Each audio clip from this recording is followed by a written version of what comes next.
Val, sí, perfecte. Tens per apuntar? Tens un boli? Bueno, espera, que tinc un mòbil. Sí, a quina hora? Perfecte, en 10 minuts. Perfecte, ja està. Mil gràcies, eh? Adéu, xau, que vagi bé. Però Paulín, amb qui parles? El tio de l'helicòpter. Ja tinc tot preparat pel Gran Premi. Mira, ja tinc la gent aquí, els oficials, el tio de l'helicòpter, els periodistes, els dels accessos a ambulàncies... Però quina gent, si no hi ha ningú aquí? Però estan arribant, home, ja veuràs, en qualsevol moment. A veure, a quina hora els has convocat? A les 8. AM o PM? Hòstia, clar. La Polinya? Una cosa que havies de fer? Que això és molt complicat, eh? És que no... I ara què faig amb l'helicòpter? Hola? Sí, que el podria fer servir una estoneta?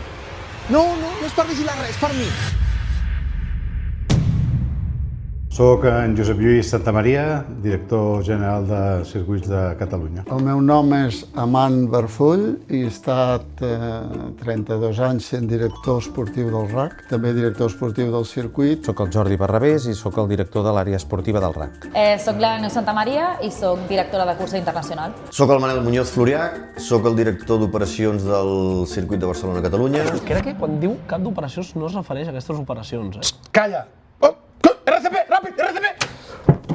D'aquest departament doncs, depèn tot el que és el lloguer de pista, tot el que són les curses, tot el tema relacionat amb públic, tribunes, etc. Tenir els 3 esdeveniments esportius més importants al món del motor sempre és un privilegi per l'espectador, però comporta una organització a l'altura de l'acte.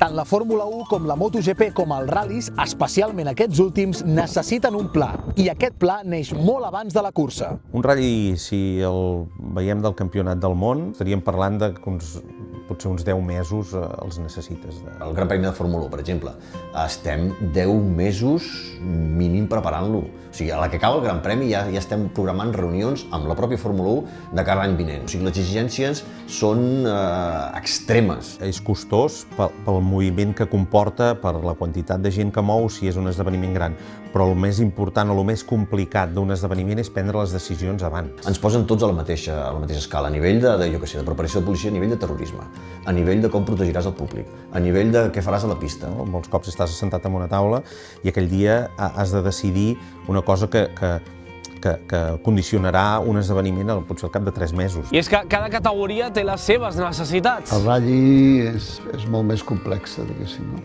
És a dir, potser no hi ha tantes pressions, no? Però has d'estar molt més a l'abast de moltes coses. El públic veu el tram, veu aquell tram, veu un itinerari, veu un tancament d'una carretera i un lloc per anar a veure el ral·li. Tant Fórmula 1 com MotoGP, clar, pot estar molt pautat perquè el públic no intervé, no?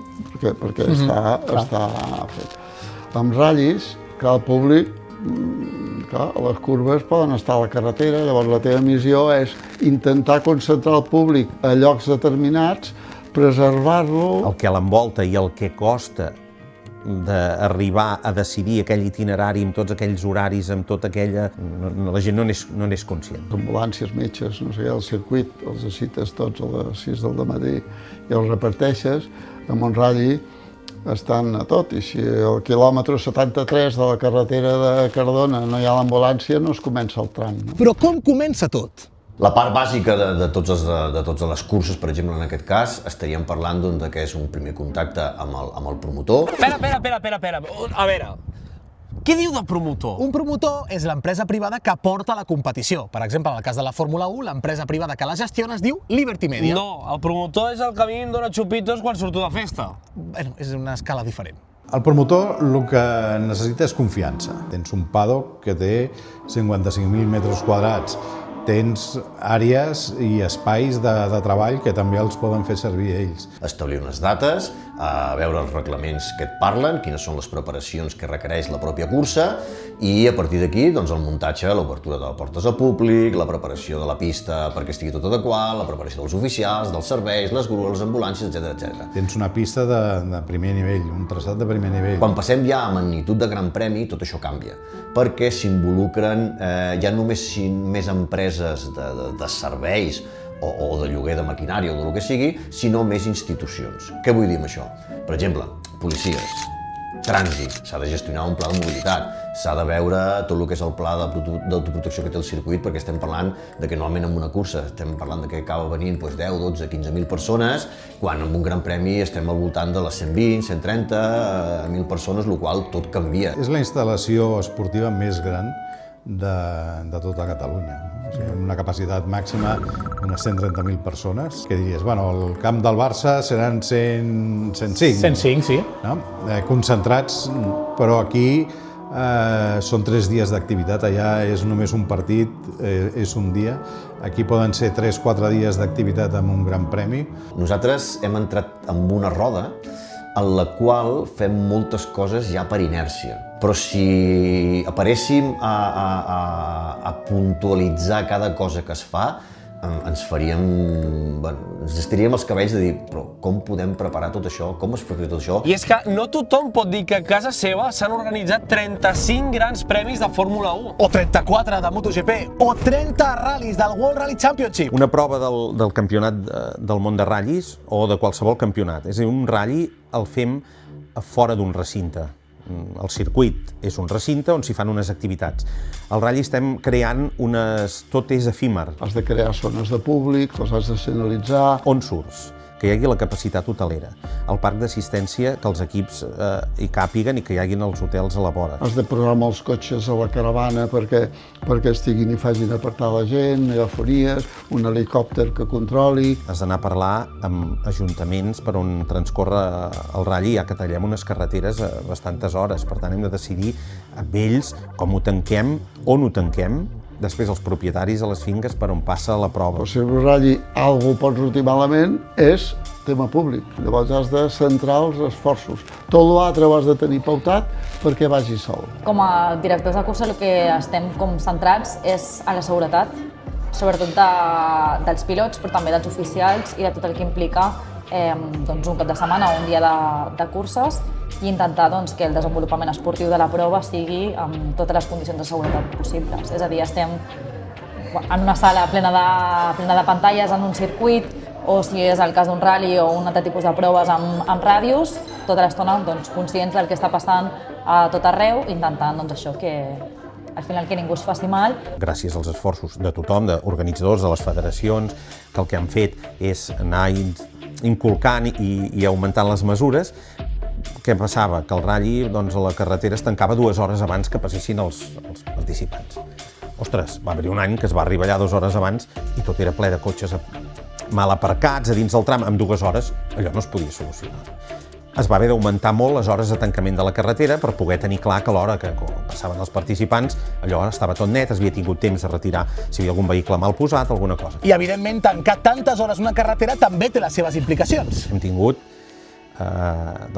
gent embarassada a pocs dies de que hagués de néixer la criatura. Doncs nosaltres hem posat una ambulància i un metge per aquella persona allà. La gran majoria d'anècdotes que tinc d'aquests últims anys ha sigut dies vam tenir a Spa crec que va ser fa 3 temporades, en un GT Open. Un dia va diluviar moltíssim, la setmana anterior els havia diluviat molt i se'ls havia omplert la pista de fang, d'aigua i de més, i estava tot impracticable, i vam fer broma sopant ostres, imagineu que aquest mateix diluvi significa que demà no ens funciona res?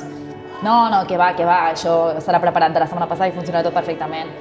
I vam arribar l'endemà al matí i hi havia apagón absolut. Ens hem arribat a quedar sense, ara en l'època dels semàfors electrònics, ens hem arribat a quedar sense il·luminació, sense poder-los utilitzar, i ningú es va enterar, gràcies a Déu, en aquell moment o en aquella mitja hora que no vam tenir, només va haver-hi un parell de banderes grocs que vam solucionar amb els draps de tota la vida, però si hagués sigut un incident important, possiblement haguéssim hagut de parar perquè no teníem electricitat. El que està clar és que el segle XXI del món del motorsport a casa nostra ha estat marcat per 3 noms: Valentino Rossi en motos, Carlos Sainz en ral·lis i Fernando Alonso en Fórmula 1, un nom que ha tingut un importantíssim paper en l'ampliació, tant d'aficionats com d'infraestructura, del circuit de Barcelona-Catalunya. Nosaltres, abans de, per exemple, l'Alonso Mania, estàvem parlant que érem al voltant de 30 i pico, 40 treballadors aquí. Arrel dels anys 2007, 2008, 2009, amb el tema Alonso, van passar a ser 80 i pico, 90 treballadors. Es pot comparar, per exemple, amb el tema de Rossi i tot això? Sí, Sí, Rossi a Itàlia, bueno, i no només a Itàlia, sinó on va pel món, és un personatge molt estimat.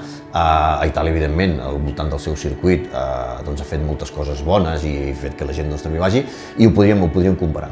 Per posar-ho en xifres, per exemple, el Gran Premi d'Espanya de Fórmula 1 de l'any 2004, 257.000 persones van poblar les graderies de Montmeló. Només 2 anys després, l'any 2006, 354.000 persones van venir aquí, a la festa de la Fórmula 1. El que estava clar és que si any rere any l'afluència era major tant als circuits com als trams, calia invertir en seguretat. S'han fet passos molt grans a la seguretat dels participants amb el tema dels cotxes. Ara, quan s'homologa algun cotxe de competició, és que està tot mil·limetrat, la Federació Internacional per acceptar unes barres de protecció, els crash test. Vehicles mèdics, per exemple, abans no n'hi havia tants. O sigui, ara tenim vehicles mèdics, cada 500 metres en tenim un amb una banda o l'altra de la pista, pel cantó del vial, per si hagués de sortir ràpid, el mateix helicòpter mèdic. O sigui, aquí no hi havia helicòpter en aquella època, tot era ambulància i tal, i no sé què, no? Doncs ara l'exigència és de l'helicòpter mèdic. Sempre jo he après, i tothom que ha estat involucrat, que hem après, que hi ha d'haver una autoexigència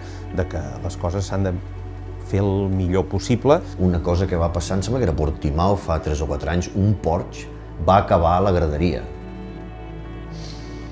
Això, per molts estudis que facis d'impacte i tot això, mai et pots esperar que aquell Porsche perdés una roda en la pròpia grava, acabés volcant, acabés aixecant-se i saltar la tanca de protecció. Sempre hi ha un risc mínim de fatalitat. Qualsevol cosa que passi, al final el director és el responsable civil de qualsevol cosa que passi. Per tant, si qualsevol persona es fa mal en qualsevol moment, al final el que té la responsabilitat absoluta és el director que hi hagi en aquell moment. Per això és tan important saber com està el manteniment de les pistes en tot moment, fer tantes voltes d'inspecció com siguin necessàries. Per això veiem moltes vegades a Fórmula 1 que es fa una volta d'inspecció al matí, però després, sempre abans de cada sessió de Fórmula 1 també es torna a fer una altra volta, perquè al final nosaltres com a directors hem de tenir la seguretat absoluta de que això està bé i que quan surtin tots els cotxes a pista ningú s'hauria de fer mal. Quan tu ets el director d'un rally, vols minimitzar al màxim els riscos, perquè ets al final responsable, ets un dels responsables d'allò. Tu sents aquesta responsabilitat? Sí, totalment. Sí. Ara sí, Manchado, ja he pres nota de tot el que s'ha de fer per organitzar un gran premi. Ho tinc tot. Sí, menys mal, perquè aquí la gent no arriba, Polinya. No ha arribat. Ai, però falten els pilots, on són els cotxes? Saps que em sembla que estan pel món? I com els trobem?